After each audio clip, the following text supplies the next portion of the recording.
नमस्कार। ये आकाशवाणी शिमला है। अब आप प्रभा शर्मा से प्रादेशिक समाचार सुनिए।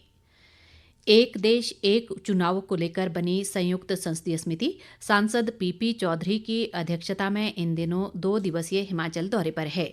समिति ने आज शिमला के फागू में मुख्यमंत्री सुखविंदर सिंह सुक्खू, उप मुख्यमंत्री मुकेश अग्निहोत्री, विधानसभा अध्यक्ष कुलदीप सिंह पठानिया, नेता विपक्ष जयराम ठाकुर सहित सभी राजनीतिक दलों व बुद्धिजीवियों से एक देश एक चुनाव को लेकर उनकी राय जानी है, ताकि सभी के सुझावों के बाद इसे देश में लागू किया जा सके। इस मौके पर मुख्यमंत्री सुखविंदर सिंह सुक्खू ने कहा कि एक देश एक चुनाव का कांग्रेस पार्टी विरोध कर रही है। संयुक्त संसदीय समिति ने विस्तृत रूप से इसको लेकर आज जानकारी साझा की है और हमने भी कुछ विषयों को लेकर अपनी बात रखी है, जिसमें उपचुनाव की समय अवधि को 6 महीने के बजाय 1 साल करने का सुझाव दिया है। समिति के सदस्य व सांसद अनुराग ठाकुर ने कहा कि एक देश एक चुनाव को लेकर संयुक्त संसदीय समिति देश के अलग अलग राज्यों का दौरा कर रही है, जहां पर सकारात्मक सुझाव आए हैं। उन्होंने कहा कि एक देश एक चुनाव देश के लोकतांत्रिक व्यवस्था को और मजबूत करेगा और देश के पैसे व समय की बचत होगी, जो देश के विकास में भी अहम भूमिका अदा करेगा। इससे पूर्व कल शाम समिति के सदस्यों ने राजभवन शिमला में राज्यपाल शिव प्रताप शुक्ल से भी शिष्टाचार भेंट की। देश भर की पंचायतें 21 जून को अंतर्राष्ट्रीय योग दिवस को जन आंदोलन बनाने के लिए तैयारी कर रही हैं। प्रधानमंत्री नरेंद्र मोदी ने पत्र के माध्यम से ग्राम प्रधानों से आग्रह किया था कि वे योग को सामुदायिक जीवन का हिस्सा बनाने में अग्रणी भूमिका निभाएं। पंचायतें उत्साहपूर्वक प्रतिक्रिया देते हुए स्कूलों, आंगनबाड़ियों, पंचायत भवनों और सार्वजनिक स्थानों पर विशेष योग सत्र, सामुदायिक गतिविधियां और सामान्य योग प्रदर्शन आयोजित कर रही हैं, जिससे अंतर्राष्ट्रीय योग दिवस 2025 को ग्राम स्तर पर एक वास्तविक जन आंदोलन में बदला जा सके।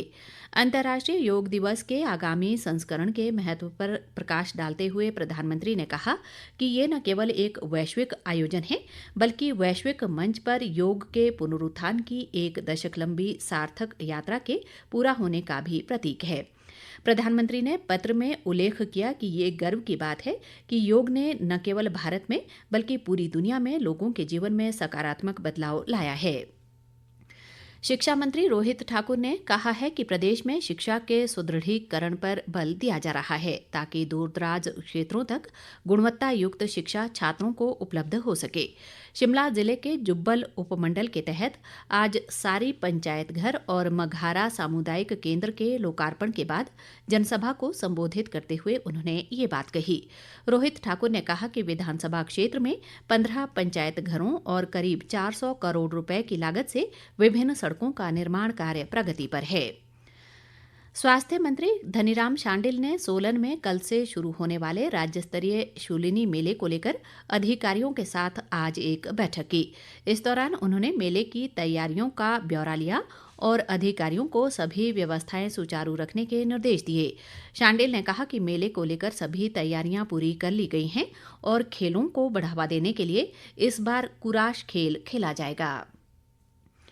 राजधानी शिमला में ट्रैफिक जाम की समस्या से ऑफिस जाने वालों और स्कूली बच्चों सहित अन्य लोगों को खासा परेशान होना पड़ रहा है। इन दिनों सुबह से शाम तक शहर की सड़कों पर वाहनों की लंबी कतारें लग रही हैं, जिससे लोगों का समय बर्बाद हो रहा है। शहरवासियों का कहना है कि जहां मात्र 20 मिनट का सफर तय करने में अब 1.5 से 2 घंटे लग रहे हैं, वहीं बच्चों को समय पर स्कूल पहुंचाना चुनौती बन गया है। लोगों का कहना है कि कई वर्षों से शिमला में ऐसे हालात बने हुए हैं, लेकिन प्रशासन और सरकार द्वारा इसके स्थायी समाधान की दिशा में कोई ठोस कदम नहीं उठाया गया है। स्थानीय नागरिकों का आरोप है कि सड़क किनारे अवैध पार्किंग, अतिक्रमण और ट्रैफिक पुलिस की लचर व्यवस्था इस समस्या को और बढ़ा रही है। मेरा नाम अवनीश है। सर, बहुत परेशानी है। पहले तो चलो सुबह और शाम को लगता था जाम, पर अब तो दिन में भी जाम है। 9 बजे के बाद तो पूरा पैक हो जाता है। बहुत दिक्कत आती है। 5 मिनट के सफर में 1.5 घंटा लगता है हमारे को आने में। शिमला में तो बाहर निकलना बहुत मुश्किल काम हो गया कि यहाँ करे तो करे। अब इसके लिए मतलब गवर्नमेंट को ही कुछ सोचना पड़ेगा, क्योंकि हम बच्चों के उनको उठा के मतलब पैदल ले जाना पड़ता है स्कूल तक। मतलब रोज का काम है कि हम वहाँ पे डे बाई डे लेट पहुँच रहे हैं। टीचर्स भी हमें ये चीज़ बोलते हैं कि जाम की समस्या तो बहुत है जी। जहाँ 2 मिनट का सफर है वहाँ 2-2 घंटे सफर करना पड़ रहा है हमें बस। इससे हम बहुत परेशान आ चुके हैं और हमारे को डेली ऑफिस के लिए भी लेट हो रहा है और ऑफिस में भी डेली गालियाँ सुननी पड़ती है।